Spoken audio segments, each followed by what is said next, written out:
Man, we got a big show lined up for you guys today. DJBAY radio. That we can't have. Morning, Memphis. There you are. You're not parted up, Anna. Oh. Go ahead. So good morning, everyone. We got a big, huge show today. It's going to be very eventful all day long today. We have several very successful filmmakers in the studio with us. Mr. Trey Haley is in the building now. Kathleen Davidson, she's also here. It's gonna be huge. How you doing, Trey, man? How you doing? I'm doing well. Thank you for having me. Hey, man, no problem. Yeah.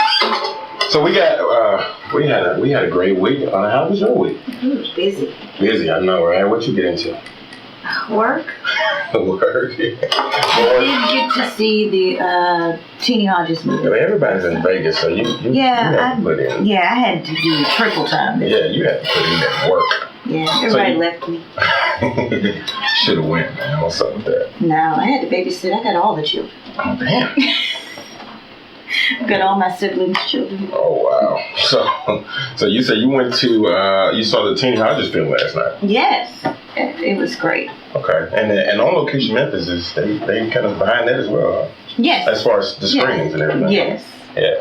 So who's all that? Give us a little background about that film, because I know it's very close to you. Yeah, it actually showed the things that people didn't know about Teenie, and it showed his character, which was great. The way Susanna put it all together was really cool. I remember when she was filming back in like 2008 at the studio, and my grandfather was alive and Teenie was alive. Okay. And it's just amazing to see what came out of it, and it's funny because Teenie was very humorous. Yeah. I gotta check that movie out, man. I think they're showing it. They're showing it again today, right? I think so. This weekend at the On Location Film and Music Festival. For everyone who tuned in last week, I'm actually gonna give away a pass for today. So you guys, y'all stay tuned for the info, and make sure you check the social media accounts on how you can win those passes today before we get out of here at 1:00.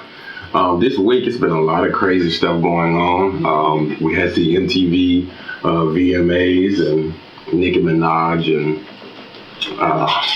Miley Cyrus had a. They need to stop. Why? Because and from what I've seen, it was, I heard it wasn't scripted. It's like a bunch of Trey, you're good at that type of things. Was that scripted? Did you see it? I did. It didn't look too scripted to me, man. But I think some of this stuff starts a little fun, like playful, and it goes serious. There. Yeah. From Yeah, it didn't look scripted to me. I think. But tomorrow they may have a song come out together, and it's the number one hit on the radio. Exactly. It's there already. And they're gonna put Miley Cyrus, not Miley. What's the Taylor Swift on the remix? So, it'll be featuring Kanye West. Featuring Kanye West. And speaking of Kanye, he went on this guy's always ranting about something though, man. Right. Kanye has a real dialogue every time he speaks. He gets a microphone in his hand. Definitely has a voice. Yeah, he has a voice. He interesting perspective. I think people don't really fully understand him, but that attitude is what also makes him pretty successful. At the same time, it's kind of like that. Yeah, and I think too, another thing that people want to see Kanye speak on some real issues. I agree. But I guess from his perspective, he really is. He's speaking on his care for the artistry and for and you want to say celebrity, making sure everybody's taken care of from as far as the paparazzis and all those different type of things, and respecting music and respecting artists. But he just rants, and I think if he directed that energy towards some other issues, some real, I don't want to say those issues aren't real, because artistry, it does need to be, protected, and it needs to be represented better and handled better in business. But, if he can speak out on some real political or some real... Well, he's running for president. Well, he said he is. But I don't want him to be a president and the only thing he's talking about is fashion, and his new rap, or rap music. Period. I don't want that type of president. So Kanye, come on, hit us with some real stuff, man, before you do this in 2020, because you're gonna have your work cut out for you. It ain't happening. I know it. He's not gonna do it. But Kanye went on that rant, and it just went on and on. But this guy, you got to give him a whole hour. Just if he's gonna take it. I mean, you don't have to give him anything. Yeah, you don't have to give him. You just give him a mic, and he's gonna take it. Well, that was the voice, ladies and gentlemen, of Trey Haley, the director of The Man in 3B, which will be screening tonight at the Studio Square. How you feel about that, man? Hey man, I'm really excited about this film. I'm excited about bringing it to Memphis. Yeah. Is this your first time in Memphis? It's my second time in Memphis. I came here for like a seminar a while back, but it's truly the first. It's truly the first time that way. Yeah. I've got a chance to get a slight tour around the city. Okay. Very historical place, man. So it's just I'm excited to be here. Like you said, the film Man in 3B tonight at 6:30. Braley Evans as well. One of the stars of the film will be there as well. So so we're gonna play a couple tunes, and we're gonna get into this interview with Trey. And I'm excited, man. So have you got to experience any nightlife in Memphis yet? You know what? I went to something last night. Yeah, I did, but I didn't go to Beale Street. I saw that, and I said, "Wait a minute, what's going on out here?" Yeah, kicking like they said, it's reminding you of New Orleans or something. Yeah. So we got to get Trey on Beale Street. Yeah, you got to get me on Beale Street. There's some scenarios out there I didn't know that was possible, and it doesn't happen in Los Angeles where you can do. After that, 21 and up, that you can do things out in the middle of the street, But I didn't know this was possible, Yes, absolutely, man. If you stay on the right end of Beale Street, you'll be just fine. Right. I'm just kidding. This is DJBAY Radio Show. Here's L Beezy with Birthday featuring 50 Cent. DJBAY Radio Show, Radio-Memphis. A radio show. We are back. We have to pay some bills right there.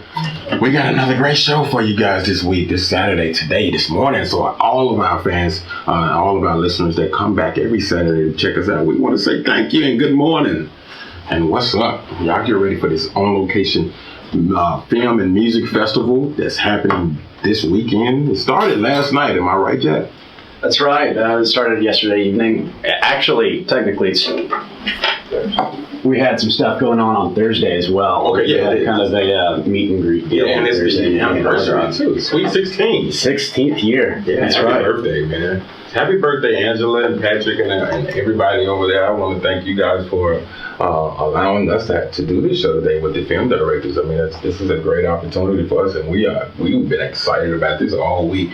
And shout out to Christina, because we was in our staff meeting on Wednesday night, and she was screaming. She was so excited about today's show, and it's just like, bang, yeah, it's this day. I was like, yeah, and she's like, I love Lamar Rucker, and I've been hearing that, I've been here from all my lady friends. Is he gonna be there? I was like, look, hey, Trey is gonna be there. Yeah, Trey. Saying that. Yeah, I'm saying Trey is gonna be there. So everybody's been very excited, man. And Jack, I thank you for helping put this together and organizing and coming out today, man. Well, thanks so much for having us on your show. We're very happy to be here. Yeah, appreciate it, man.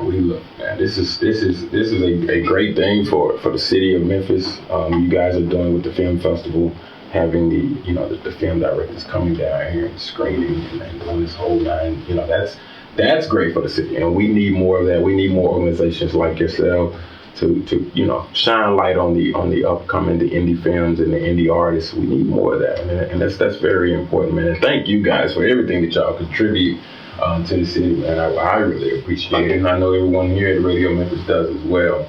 So we're going to, go ahead, yes? Yeah, thank you very much. I mean, we're very excited to be part of this growth that's happening in Memphis right now. Yeah. And we're excited to grow the film and music industry here. 16 years, that's a long time, man.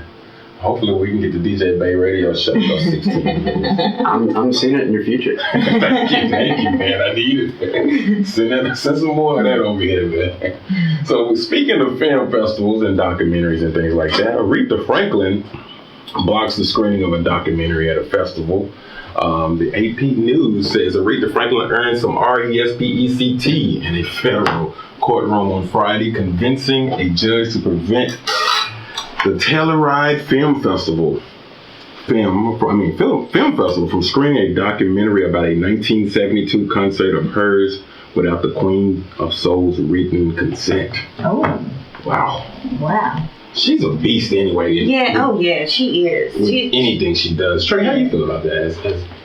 Those when you're dealing with personalities and stuff that's, obviously she probably has some kind of rights to her likeness at a concert. Yes. But it's always like a fine line when it comes to, if something's a public knowledge, you can showcase it, but you have to be very careful about the rights of people when it's their live rights too, because now it's her singing.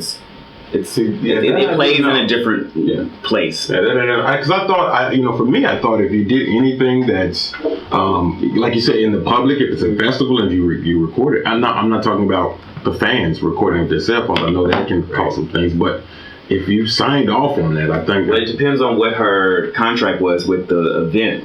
If the event, she signed off with them and said that whatever you do with this, I have to have some type of say-so in it or whatever. Yeah. And they probably forgot or something in the fine line, It would come down to whatever license she issued to anybody. And copyright law is kind of tricky there because you also have the fair use doctrine. Yeah. So you can have a copyright to something.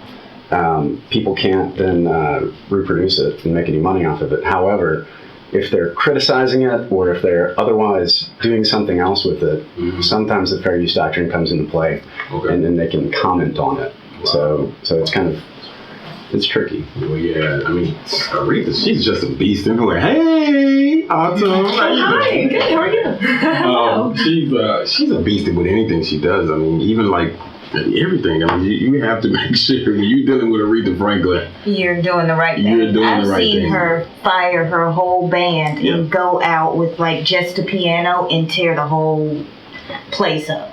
Wow. Like, she is an amazing artist. Yeah, I know she's an amazing artist. She is, but she's always been a beast about her business. Yeah, she's pretty involved. Yeah, I think a couple years ago they released a rider, and all those different things that she needed to. She's a diva for real. She needed a certain amount of thousands of dollars before she got there.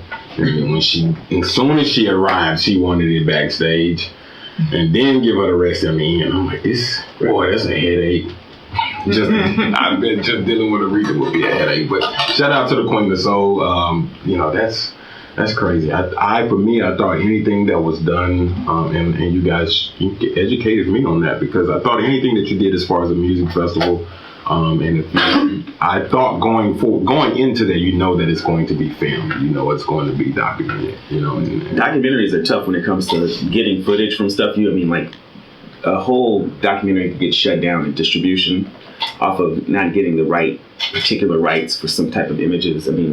It can be, especially when it comes to music, and personalities and stuff like that. Yeah. Just some people don't even want to deal with it, even if they could win. Just the idea of having to go through the lawsuits and So even with film, because I'm more of in the music industry. I come from a music industry background, so even for films, it's just even more that difficult as the music business is. For certain things, even just the rights. Definitely. Yeah. The rights and licensing. And licensing. Yeah. Yes, that's crazy. Let's get into this interview. Trey, how you doing, man? Thank you for your input on that, man. Man, so tell us a little bit about yourself, man, before we get into the Man in 3D. You're from Texas, correct? Yeah, I'm from Arlington, Texas, which is like the Dallas-Fort Worth area. I'm not a Cowboys fan. Oh, thank God. Actually, a 49ers fan. Yeah. But that's another conversation. Yeah, we got to have that. Thank you, sir. See, we on the same page. Go ahead, man. But no, I went to I guess you would call film school at University of North Texas, radio, television, film. Okay. Studied there, worked at a cable station at the same time, and really that's where I got a lot of the love for I realized this is what I love to do. You're up to 3-4 o'clock shooting your own stuff, editing it at this cable station. I was a cable programmer, so I was up all night. And when you're not focusing on work school, and you're just editing and shooting, and you're like, oh, I got class in here. You realize this is, but, and then, I just kind of followed that passion to Los Angeles, man. Didn't know a single being in Los Angeles. So you just when I moved out there, I just saw the Hollywood sign and I knew I was in the right spot. But and that was it. And you were goodness, man. But you just open yourself up and decided. I said, well, you know what? I see a lot of trailers. I see some studio lots out here, so I figure, let me start to meet some people. So I should start taking some small classes, just in the LA area, just to kind of be around filmmakers. That was kind of like my way in, and then you just meet one person, and one person meets the next, and it's just it just kind of starts, and then I end up, having a chance to work on a set of music video. Okay. What video? It was funny. It was Brian McKnight, strangely enough, ended up working with him, but as a director. But it was a Brian McKnight video, and I remember being an extra just to get on the set. I just wanted to get on set, and I saw this music video director, and I was like, this guy's the director who does all the Beyonce videos. Yeah, okay. And I was like, I just kind of skipped behind the areas where the extras were, went back to, this is, I just kind of figured, you got to do something different. And I met the director there, and kind of asked him a couple of questions, how he got started. And, he's like, hey, I got to go, yada, yada. He seemed like a cool guy. After the video, come to my, trailer and let's talk. Have my producer tell you it's cool. And then he gave me like this whole rundown of how to kind of, from his perspective, get into business. Okay. And he said, you know what, next week I'm shooting another video. You can be an intern, but you want to work with the producers because they'll get you on. Yada yada. And that's kind of from that moment on. That don't happen to everybody now, man. Because it worked out, but it worked out for you, man. Because I know a lot of people came up and like, man, hey, I want an intern. Right? Who's this cat? And I didn't even, the thought of interning wasn't even on my mind when I did it. But when he said, I can't promise you a job, they might not even pay you. But you can show your work ethic. Just want to get on those sets. Make sure you dress. Put some clothes on that you don't care about because you're gonna get dirty. But. It worked out. So they didn't have you going through no crazy stuff. You wasn't getting coffee. And it's funny that's a funny story because I always had the idea of like doing the opposite of what people tell you to do just to kind of stand out. So I actually came with some like loafers on, a button-down shirt, and some decent jeans. And they were like, "Can I help you?" And I said, "Yeah, I'm the intern." They looked at me and they were like, "For real? Like you're gonna?" I said, "If my clothes get jacked up, fine." You know what I'm saying? Yeah. And it happened to be the artist that, I won't say who that artist is, but that we were working with on that video was being pretty much of a diva and asking for a lot of stuff, and they didn't have extra hands to handle this person. So they were like, we need another person who just, whatever this person does without selling your soul, can just do whatever he asks to do. Yeah. And they were looking around and they said, Trey. You look dressed the part right now. And all the PAs were looking like, who's this cat coming on here hanging out with the artist? And then I end up on, they said, wherever he goes, you just follow him. If he asks for drinks, this, and just come to us, whatever. And so I end up being on Darren Grant is the music video director who I work with. Yeah, I'm very. And so I end up on the set and standing right next to Darren. And Darren's like, what are you doing? And I was like, they told me to go wherever he goes. And he goes, they asked you to do that? I need to watch out for you, man. You know what I'm saying? You've been taking my job soon. So that was, my first foray into the filmmaking business. And then we started a company with my business partner, Indy Brown, Tridestin Studios, which is today. That just kind of just started. Yeah. My editing background, we just bought some camera equipment and computer and some friends, and we just started our first film and just kind of went from there. And I was interning at the same time the intern idea started to kind of be like, So I got an internship with Morgan Freeman's company, and I got a chance to get in this, like, sitting in a movie company and seeing how it actually operates. Yeah. And then his film company, that's a small company, right? Yeah, it's a small company, but believe it or not, they're attached to a lot of his bigger films. And then independently, he does some films like overseas and deals with a lot of investment firms and stuff like that in different ways. But I got a chance to do coverage and all that kind of stuff. And I remember the first time I met Morgan Freeman, man, it was like I called my mom and said, this is real. I'm really here right now. But you just pave your own way. Each person has their own route and how they get there. And so as I was doing that and learning the insides of other businesses and seeing how they kind of work, we were creating our own. That's amazing, man. I don't know too many people like that, man, and that's a great story though, because for you upcoming filmmakers who are listening today, and even the music artists or music industry people who are just trying to come up to be in the business, that's a great story, for you guys, because if you think about it, I mean, he went to LA. Didn't know anyone.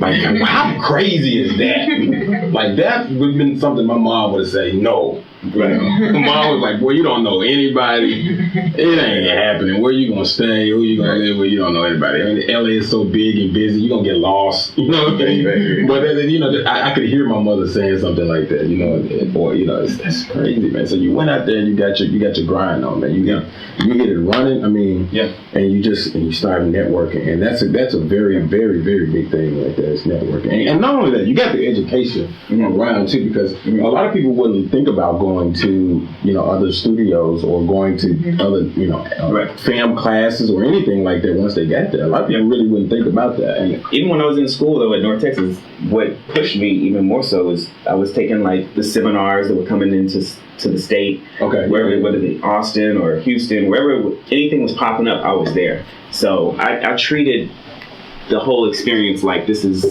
I just was like just getting all the information I could in every kind of way. So by the time I got to LA, I had a good sense of the how to kind of navigate the industry. It's just getting out there. It's just really was just getting out there. Yes, I know. And were you intimidated at all? Or? No, actually I was excited. I mean, I love Texas. Don't get me wrong, but you know what? When you feel with a passion, it doesn't even matter where you. If it's in Antarctica, that's where you just have to go. Yeah. So that's how I feel about it. That's amazing. That's great. So what was your first? So after you did that, you started with music videos, right? Well, yeah. So I did that. I was working with some Morgan Freeman's company, and then I did a band apart. So that's kind of like the company I ended up doing a lot of production work with. Which is. Quentin Tarantino's company, they do a lot of music videos and commercials and stuff. So that's kind of got a way I was able to be on set and learn and watch the process from a, outside looking in. Yeah. Because I was still, it ended up being that I did have to get dirty a lot with the production work. Yeah. But that was kind of my, way in. And like I said, working with just local people in LA, local artists doing their videos, editing stuff. That just kind of sharpened my skill. That was like that practice run, when I was learning more and more and kind of getting into the mix. But until we start shooting our own stuff, until you start really shooting your own films and getting it made, and that's when you really start to see the process. So did you ever hear back from Darren at any point in time after that? Let me tell you something. I see Darren a lot. Me and Darren are very good friends, and now he always says this. He says, how is it that I'm coming to your company to get my movies made now? So, and he would tell you he says that. So wow. Yes. He's actually attached to a film or two that we may be producing for him. Okay. Oh wow, man. And he's always like, this is why you gotta be careful what you do, man. I'm so glad I was nice to you, man. You know what I'm saying? Right. Okay, right. Yeah, because it could have went the other way. And you could totally be. But he's always been a very good. He had success with. He did Diary of a Mad Black Woman. Yes. Yeah. And he's done some other films, so he's done good, but for himself. But along the way, we've been really grinding, like you said, and pushing some things. And I think he likes for us, we've sold a project or two to the studios, but we always focus on the independent side because you have the control, you're always creating your own path. You're not waiting for something to happen. Yeah. So what was your first, outside of the film, you said you did a film with your friends and well, yeah, my first film was called, what's it called? We Are. Yeah. Okay, so the first film was Room for Seven, right? And that was the first one we did. It was a bunch of friends, and it was a big learning lesson because we actually had it's the only film I never sold. Okay. Right? But we did have an offer for it. But in your mind, you're like, this is the biggest thing since sliced bread. I mean, why can't this movie sell, la la la? And then you pass over this opportunity, and then you try to come back and you realize, well, we might have missed out on that. But the first film was called Room for Seven, and then that was more like a drama. Okay. And then the second film we did, we tried to go the opposite way. We said, you know what, we're gonna do a comedy. And so, believe it or not, the movie was called Sweet Oranges. And it was about these two guys who were just dead broke trying to figure it out, and they decided they're going to sell oranges on the side of the road. Like, they got this idea, like, man, you know, there's a lot of people in LA making money with selling these oranges, and it was straight up like comedy thing. And you follow these two guys trying to figure out their business to sell oranges. And that actually did pretty well. Believe it or not. I was like, even when I was doing it, I was like, am I really making this movie? You know what I'm saying? But I always kind of go back to if you're doing it, it's better than not doing it. You know what I'm saying? So we had this, we actually got our own direct deal with Blockbuster on that one. And it did pretty well, man. You know, it was, we made our money back for that. So, and then from there, though, that was kind of like the point of which we realized, okay, let's take a look back at this industry a little bit different and figure out a different way to make these films and stuff like that. And so I mean, did you have big budgets, or these were real small, like just getting some $30,000-$40,000 cash investments from friends and family and stuff like that to make it, and that was it, the first two films. Wow. Then in the midst of that, like I said, we were doing music videos and other little things like that, commercials, to finance some stuff like that as well. So then we got an opportunity to do a film also with Mike Jones. Now this was an interesting situation. Remember how they were doing videos, albums and movies at the same time? So 50 Cent would do this and stuff. So Mike Jones wanted to tell his story in Houston, you know, how Mike Jones became Mike Jones. So I ended up becoming, our company joined in to produce that film. How many times did he say his phone number? I'm just kidding. But I ended up being a co-director with a guy down there from Houston, one of his friends that kind of knew his story really well, but had never directed anything before. So technically I was able to come in and kind of make sure he knew the process of what to do. And then from there, Warner Brothers, that was like tied to Warner Brothers Records. So that was that, and then the next film after that we did We Are Family, a film called We Are Family, and we just started building. But by this time, I would say this: we had built enough relationships where we said, okay, we had met with a lot of distributors and kind of knew the lay of the land, and really had done our research and put the time in to really know what to do from there. And so, and that's where you see I would say that's like 6 years in. So with your studio, with your company, is it how many people? It's 4 to 5 of us, full. And then, so it's not. So you don't even. It's not. And then you just build out, when it comes to the productions and stuff, and we just hire out. You hire out people. But we have so Indy Brown is my business partner. She's the CEO of the company. She's like that business mind, you know. Then I have another partner named Greg Anderson, and he actually wrote Stomp the Yard. Oh wow. And he's president of film. So a lot of our studio type projects that we go after and certain things like that, he's really good into that world. He's a great pitch guy, storyteller. He has those big concepts. A lot of things come to him just based on his writing background and stuff like that. So we kind of put him in, when he joined the team, he kind of came in from that perspective. And then we have Veronica Nichols, who's the vice president of production and development, who also we tag team a lot on, when we bring in projects, we're doing those first initial meetings and creative meetings. So, that's the core. That's the core. Right there. You're on that team, y'all sat back and y'all researched and y'all just did everything that y'all, you looked at the whole landscape of the business and you said, okay, what's next? Now, how do we step it up? Yeah, exactly. Okay, cool. So after you guys did that and y'all kind of got that whole plan, now what was the next project? Like, what was the next film? So then we did a project called Perfect Combination. Now, Perfect Combination was a project that was really strategic because we knew at this point exactly what the distributors wanted.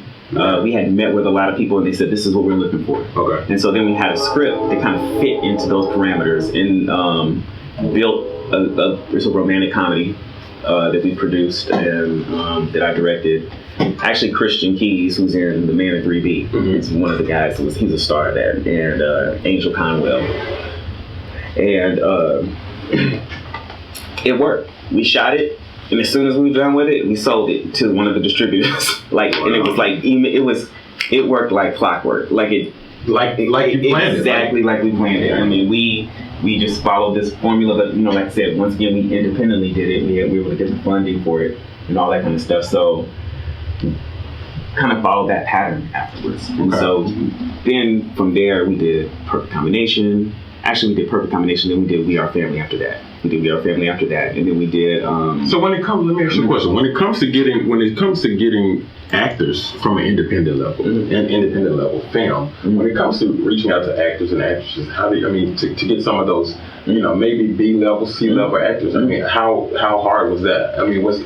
It's not hard because people are there's such a, especially for like African American actors or people of color. There's such few roles that they're able to showcase themselves. So if they can see something they can plant their bite into and really be able to showcase themselves, and they know it's going to at least get them that next opportunity for somebody to see them different, to get that TV show or that whatever, they'll take it. You know what I'm saying? As long as it, they get treated fair. I guess as long as it makes sense to them and the brand that they're building. Yeah. So even taking new artists, new actors and actresses, how is that getting them from an independent level? Getting them ready? This is the way we look at it. We always want to bring in people that you recognize, and then bring in some new people that we know that are. We always look for the people. Like one of the ladies that was in Perfect Combination. Mm-hmm. Her name was Tiffany Hines. Tiffany, many of people knew her from a couple of shows, like they were on some of the smaller cable channels. Yeah. But you wouldn't know by face, right? Unless you watched those shows. But we knew what was happening for her. And that she was on that bubble, in the studio system, getting picked for all these different, auditions. So we knew she was hot. Yeah. So as we're completing Perfect Combination in post, she gets booked for Nikita. She was one of the, she was in the show Nikita. Yeah. She was the black girl that was in Nikita. She had just gotten, and so as we are finishing post, she's already shooting Nikita. Do you think that didn't help in selling? Absolutely. Right.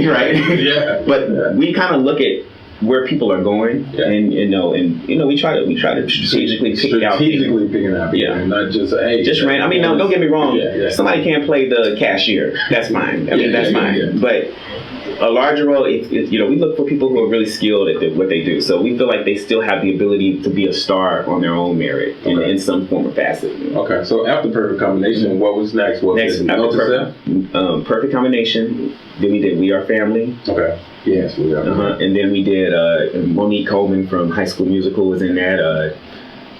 That's a big ensemble cast thing. And then we did Note to Self.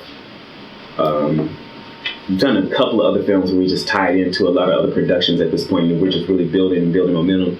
And then we get eventually, about 4 or 5 movies later, we're here at The Man in 3B, which is where we did a collaboration with Carl Weber, who is the owner of Urban Books Media, which is the largest African American publisher of books in the country. Also a New York bestseller too. So he just actually has a new book that just came out, just got another New York Times bestseller a couple of days ago. So wait a minute, you've done 2 of his films off of his books. 3. The Man in 3B is Man in 3B. Then there's The Preacher's Son, The Choir Director. Those are all New York Times bestsellers. The Preacher's Son and Choir Director will be out by next year. Okay. And then there's another one we did with him called No More Mr. Nice Guy, which is a hitman film, and that's in the beginning phases of post-production right now. Okay, so that's one of those. And he actually wrote that. It's an original screenplay, but of course he's a novelist. Yeah. So the book will be out before the movie comes out. All right.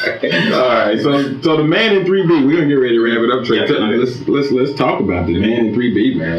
The Man in 3B, basically, it's about a man who moves in he's from Queens, New York, moves into this apartment building and kind of befriends everyone. The women love him. Obviously, it's Lamont Rucker, and the guys are, he's cool with a lot of the guys in the building. Yeah. Some of the guys aren't kind of too favorable to him, but eventually a murder happens in the building. Okay. And everybody that's connected to the man in 3B, Lamont, now becomes a suspect. So it kind of has that crash element to it where you're following all these different stories too along the way, in and out of the building. And that kind of builds you up to when this murder happens. Okay. That you could figure out why everybody could be connected to it. So it's a very much of a whodunit. It's a mystery. You gotta, it's a lot of twists and turns. Yeah. And I look forward to seeing it tonight, man. Because I saw the trailer and I was like, wow, what's going on here? So who all you have in this film? Yeah, we have everybody from. So we have Lamont, Christian Keys, Billy D. Williams is in it. Jack A. Harry, Marla Gibbs. Goodness. We have Robert Richard, who was in Coach Carter, and there was a movie called Chocolate City that was out there. He was in that. Some of the newcomers. Braley Evans, of course, is in it. Shout out to Braley. DB Woodside, who is in Suits. I love that guy. Lucifer. Lucifer. He's about to be in Independence Day too. I mean, this guy is working all over the place. Kalita Smith. You have a little bit of everybody. I mean, it's. Let me tell you, there's a gentleman named Anthony Montgomery. I don't know if you guys ever saw the Star Trek New Generation. You know, who's like the new film or the latest? Or it was a TV show a couple of years ago. Okay. So his name is Anthony Montgomery. This guy, wait till you see his performance. It's standout. It's ridiculous. So it's a great cast, man. Good time. Not a new faces, but people you recognize as well. Yeah. I mean, we really look forward to seeing it. I'm going to be on that red carpet tonight because I want. What's this guy? I can't never figure his name. The guy from Coach Carter, right? That's Robert Richard. Yes. Yeah. He's great too. Oh, wait till you see him. Yes, he's intense. This is a pretty intense film, man. I mean, it's everybody has everybody has a moment for sure. So what's next, man? Can we get you to come down here and do a biopic on 3 6 Mafia? Man. I don't know. Well, 3 6 Mafia. I mean, hey, let me tell you something about 3 6 Mafia. There's a song or two on there that take me back, but no, I mean, when you drive down here and you go through the city of Memphis, man, it really takes me into a place visually about the opportunities that you can do out here as far as shooting movies. You know what I mean? There's some really interesting places. One street looks like you could be in the 50s, 40s, and then another street is very and then I love that it's a metropolitan city still, so it can hold the weight of the diversity of a crew that can make sure they can get everything we need as a story. So I mean, I'm definitely be interested in shooting something. That's gonna be great, man. That's Memphis. I mean, if you look at the locations, and like I said, we have Beale Street downtown. There's so many great places like that. Because I remember when I was when I seen The Firm, and that was kind of my first time seeing Memphis on a big screen. And just even back then, it just looked at the whole from Beale Street, everything, just the way, and just the locations that they had. Tom Cruise running around. It was crazy. It was crazy, man. So I want you to come back down here and shoot something, man. We trying to put some money together, man. We're gonna put a GoFundMe together so we can shoot a biopic on somebody. We want to invest. On a biopic, because Memphis also, as far as rap, and I know everybody thinks about Memphis soul, but rap music as well. That story really needs to be told because you had the hustle and flow. That wasn't a true representation of Memphis, and I don't think that it was supposed to be, but it wasn't. But there's some stories around here that need to be told. So all you filmmakers that's in here today, so it's a lot of stories out here that needs to be told. And Trey, man, look, I'd love to see you, man. I got to take you out tonight after the screening. If you ain't doing nothing, man, we got to go hang out, man. Give him some nightlife. I am. So go ahead, man. Let everybody know what you got coming up next when you get out of here, and then let them know how they can contact you, Trey. So you can go to our website, tridestin.com, TRIDESTINED. You can see a couple of our projects. Some of you've seen Black Coffee that was on, so that's a popular film.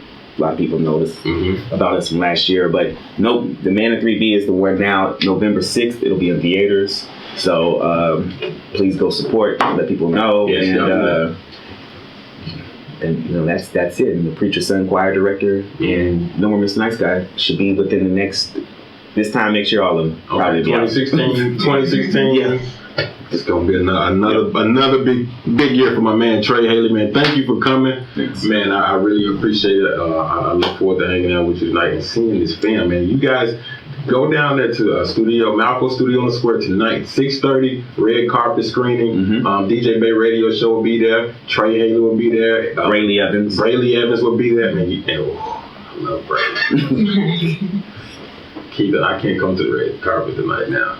You can do it. You can do it. She's waiting on you. She's waiting on you at the airport. Right? Yes. Okay. Yes, hey, really. All right. Man, so look, man, y'all be out there tonight, 6:30, red carpet. Trey, are you going to do any meet and greet in that? We'll be doing that, and as well as there'll be like a Q&A session afterwards. Q&A session, any signing posters?